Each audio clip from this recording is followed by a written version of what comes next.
Parasite. इस कहानी की शुरुआत में एक परिवार को दिखाते हैं जिसमें 4 सदस्य हैं। कीटा, उसकी बीवी चुंगसो, उसकी बेटी की जंग और बेटा की वो। ये सब के सब एक छोटे से बेसमेंट में रहते हैं और इन्हें हर रोज की जिंदगी जीने के लिए बहुत मेहनत करनी पड़ती है क्योंकि इनकी माली हालत बहुत ही खराब है। ये सब पिज्जा के डिब्बे बनाते हैं, लेकिन जिंदगी जीने के लिए, घर चलाने के लिए सिर्फ इस काम से गुजारा नहीं हो सकता। अब एक दिन कीवू का दोस्त उसके घर पर आता है जो यूनिवर्सिटी में उसके साथ पढ़ता है और वो उसे एक पत्थर देता है। वो कहता है कि ये मेरे दादा ने तुम्हारे लिए दिया है।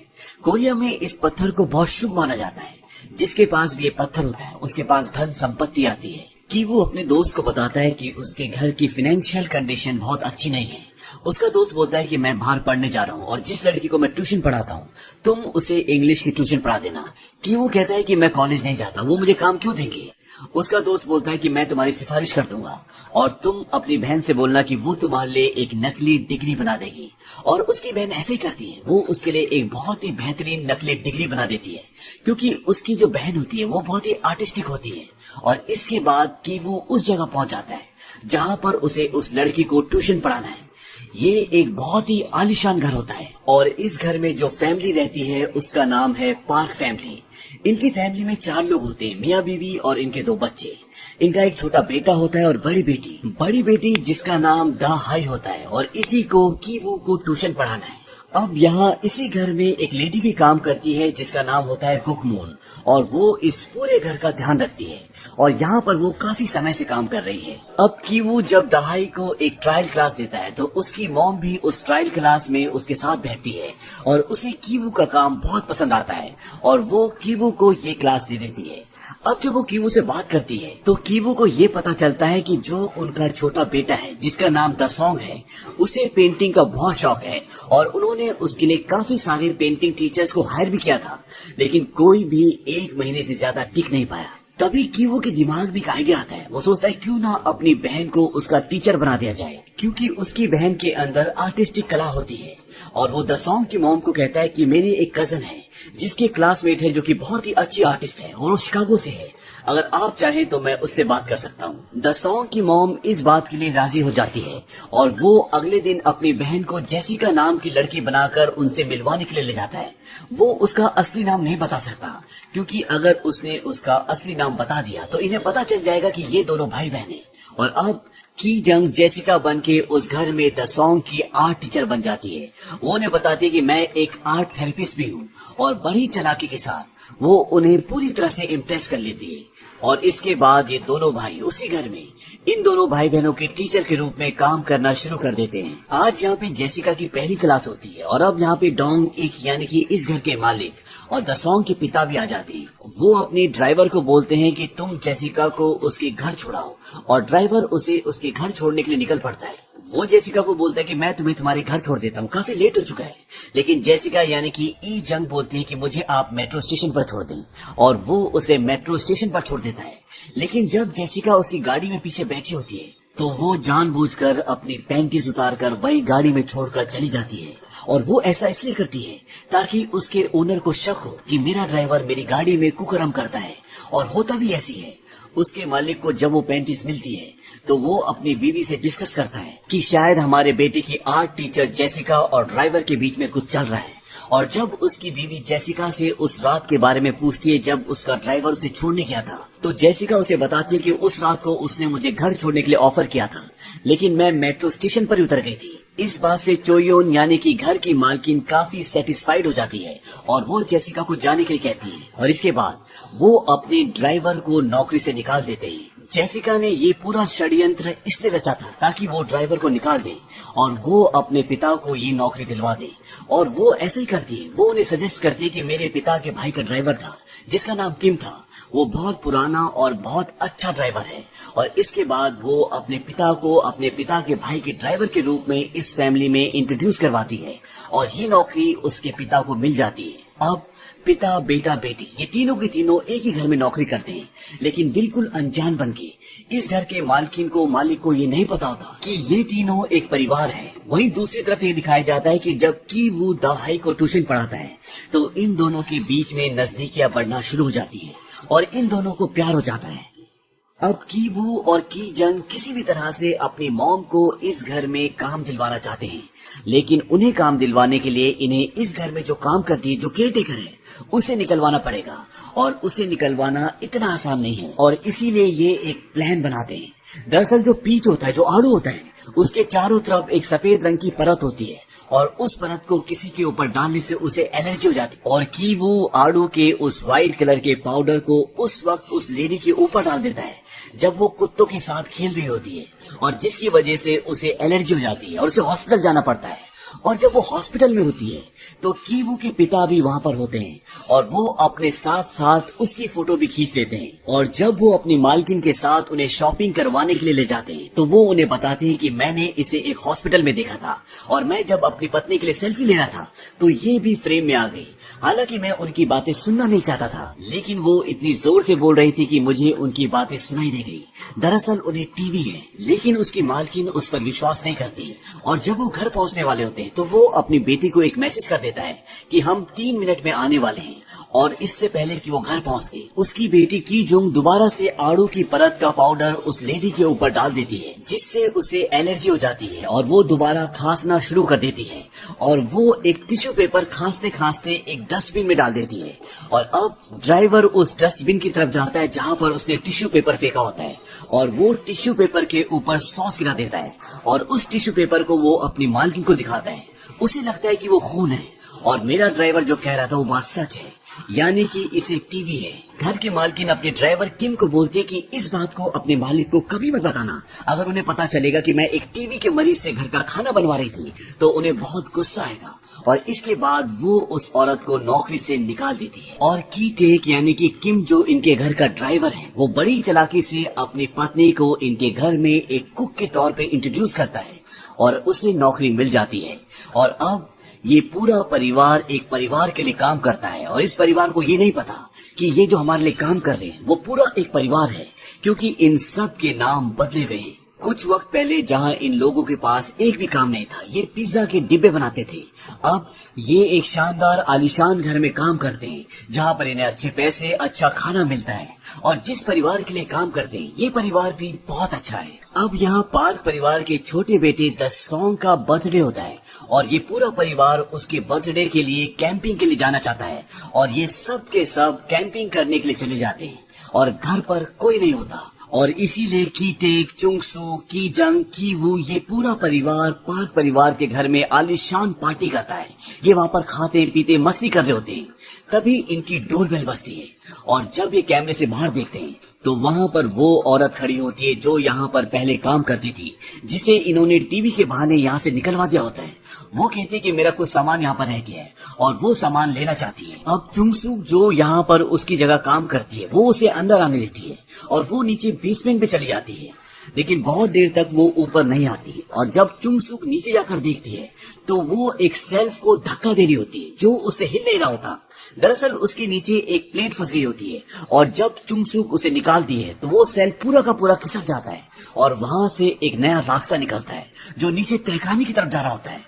और वो लेडी जो यहाँ पर काम करती थी वो नीचे की तरफ भागती है, और जब वो नीचे जाती है तो वहां पर एक आदमी होता है। ये उसका पति होता है जिसको उसने यहाँ पर छुपाया होता है, और उसे यहाँ पर आज 4 साल 3 महीनों से भी ज्यादा हो चुके हैं, और इस बारे में पार्क फैमिली को नहीं पता होता। दरअसल जो पिछले ओनर थे जिन्होंने ये घर पार्क फैमिली को बेचा था, उन्होंने इस गुप्त जगह के बारे में उन्हें नहीं बताया होता, लेकिन ये लेडी यहाँ पर पहले से काम करती थी, इसीलिए उसे इस जगह का पता होता है। और वो अपने पति को यहाँ पर इसलिए छुपाती है क्योंकि उसने कुछ लोन लिया होता है जो वो चुका नहीं पाता, और लोन वाले उसे ढूंढ रहे होते हैं, और अगर उसने लोन नहीं चुकाया तो वो लोग इसे मार देंगे, इसीलिए वो पिछले कई सालों से यहाँ पर होता है। अब वो औरत जिसने अपने पति को यहाँ पर छुपाया होता है, जो पहले यहाँ पर काम किया करती थी, वो चुंगसुक को बोलती है कि तुम हफ्ते में एक बार मेरे पति को खाना दे देना, यहाँ पर एक फ्रिज भी है, और इसके बदले हर महीने मैं तुम्हें कुछ पैसे दे दूंगी। लेकिन चुंगसुक उसकी बात नहीं मानती। वो कहती कि मैं अभी पुलिस को फोन करती हूँ, और जब वो पुलिस को फोन कर रही होती है तो वो उसके आगे गिड़गिड़ाती है। अब चुंगसुक का जो पूरा परिवार होता है, उसका बेटा, बेटी और उसके पति, वो तीनों सीढ़ियों से ये पूरी बातें सुन रहे होते हैं। तभी किसी का पैर फिसलता है और वो तीनों के तीनों सामने आकर गिर जाते हैं। और वो मेड जो पहले यहाँ पर काम किया करती थी, वो इनका वीडियो रिकॉर्ड कर लेती है। और जब वो वीडियो रिकॉर्ड कर रही होती है, तभी उनका बेटा की वो बोलता है कि पापा मेरा पैर, और ये बात भी वीडियो में रिकॉर्ड हो जाती है। और वो समझ जाती है कि ये पूरा का पूरा परिवार है और इन्होंने जालसाजी करके यहाँ पर काम हासिल किया है। और वो कहते हैं कि अब मैं इस वीडियो को इस घर की मालकिन को सेंड कर दूंगी। लेकिन चुंगसुक उससे विनती करती है कि प्लीज ऐसा मत करना।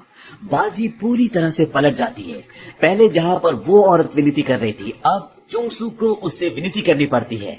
और वो औरत अपने पति को ऊपर लेकर आ जाती है और इन चारों को बोलती है कि हाथ ऊपर खड़े करके खड़े हो जाओ। और वो चारों खड़े हो जाते हैं और वो इनका वीडियो बना लेती है और साथ में उस टेबल का भी वीडियो बना लेती है जहाँ पर ये पार्टी कर रहे होते हैं, जिसके ऊपर खाने पीने का सामान होता है। अब इसी दौरान ये चारों के चारों इन दोनों पर हमला कर देते हैं और इनका मोबाइल छीनकर उससे वीडियो डिलीट कर देते हैं।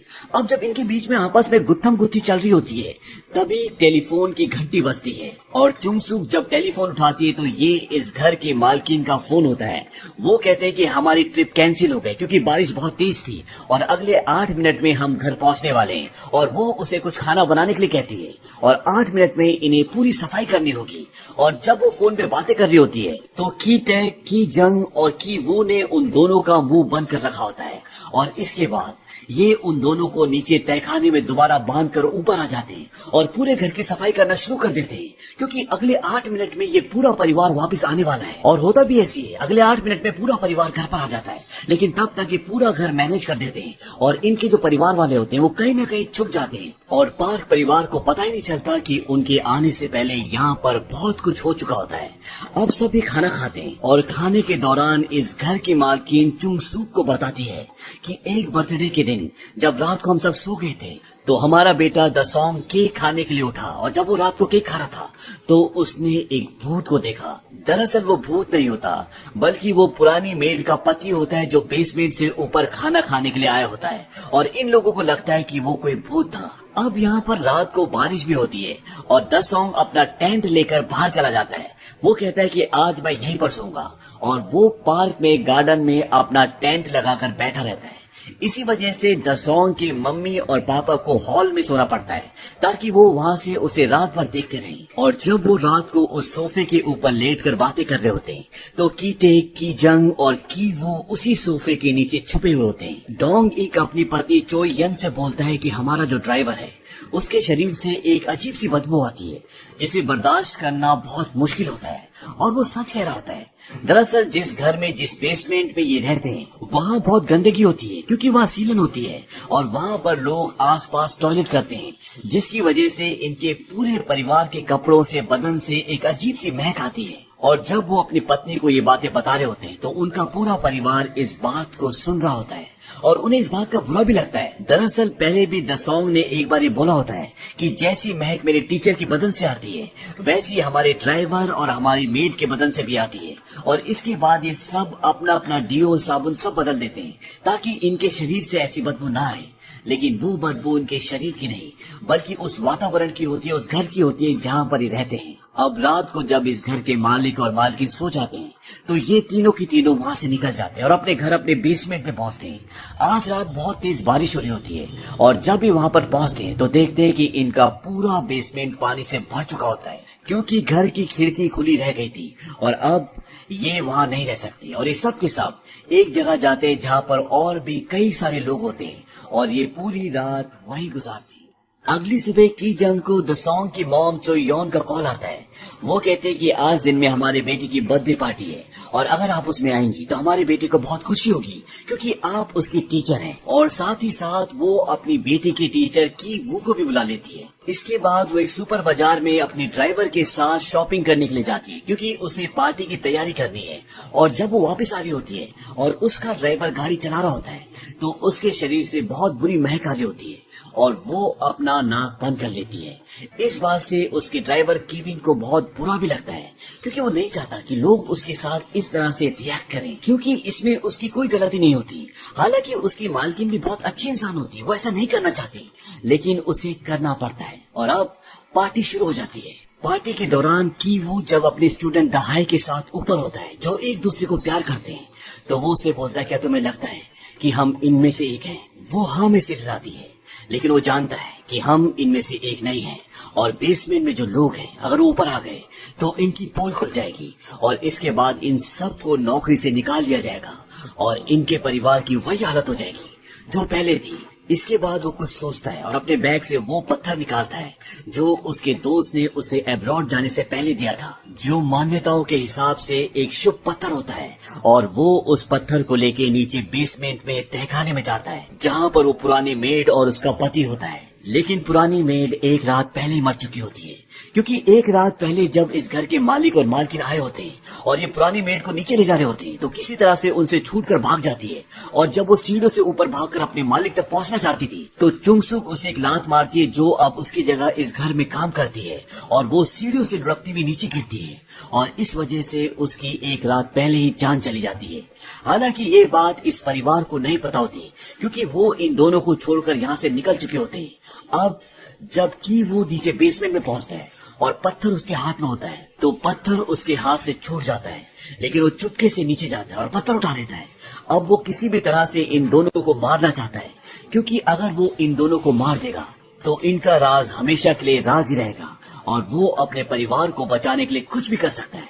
लेकिन जब वो धीरे धीरे आगे बढ़ता है, तो पुरानी मेड का जो पति होता है, उसने अपने आप को खोल लिया होता है और वो कीवू के गले में फंदा डालकर उसे घसीटता हुआ आगे ले जाता है और फंदे को एक जगह अटका देता है। इसके बाद वो उस पत्थर को उठाता है जिस पत्थर से कीवू उसे मारने के लिए आया होता है, पर इससे पहले कि वो कीवू को पत्थर से मारता, वो वहाँ से भाग जाता है और जैसे वो बेसमेंट से बाहर निकलता है, वो गिर जाता है और वहाँ पर वो पहुंच जाता है और उसी पत्थर से उसके सिर पर कई बार मारता है और उसे पूरी तरह से घायल करके वहाँ से आगे निकल जाता है।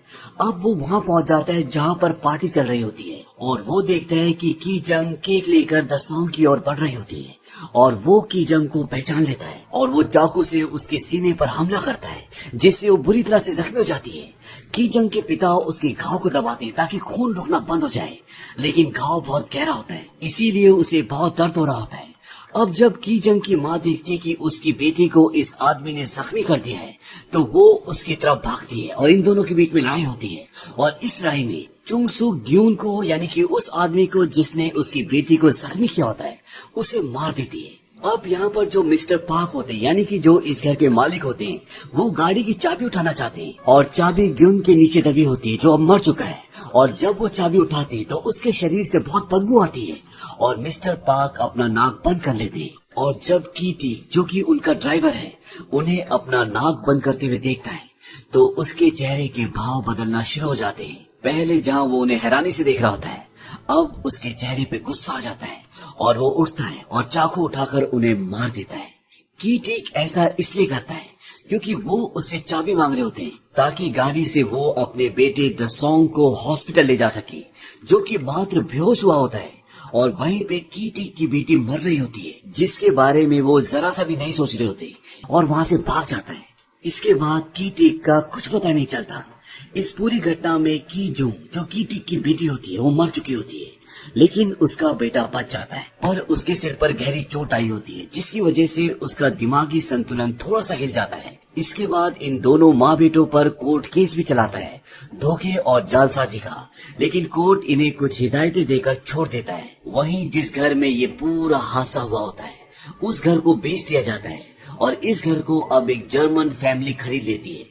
उनको इस घर के बारे में कुछ भी नहीं पता होता और इस घर के बेसमेंट में आज भी कीटी है। दरअसल वो मिस्टर पार्क को मारने के बाद बेसमेंट में तहखाने में बंकर में छुप जाता है और इस बंकर के बारे में किसी को कुछ नहीं पता होता, इसीलिए आज भी वो यहाँ पर छुपा होता है और वो लाइट के ऑन ऑफ के जरिए, यानी कि मोर्स कोड के जरिए अपने बेटे को या किसी को संदेश देना चाहता है कि मैं यहाँ पर हूँ, ताकि किसी को पता चल सके कि आज भी मैं जिंदा हूँ। मोर्स कोड एक तरह की कम्युनिकेशन करने के लिए सिग्नल वाली भाषा होती है, जिसके जरिए हम एक दूसरे को मैसेज भेज सकते हैं। और कीटी, जो कि बेसमेंट में होता है, वहाँ पर एक बल्ब का स्विच होता है और वो उस बल्ब को अलग अलग टाइमिंग के साथ जला बुझाकर मोर्स कोड के सिग्नल भेजता है, जिसे उसका बेटा दूर दूरबीन से देखता है और वो उन कोड्स को डिकोड करके ये पता कर लेता है कि आज भी उसके पिता उसी बेसमेंट में हैं। वो वही छुपे हुए और जिंदा हैं। वो रात को उनका खाना चुरा कर खा लेता है। साथ ही साथ उसे इस बात का भी पछतावा होता है कि उसने मिस्टर पार्कर को मारा।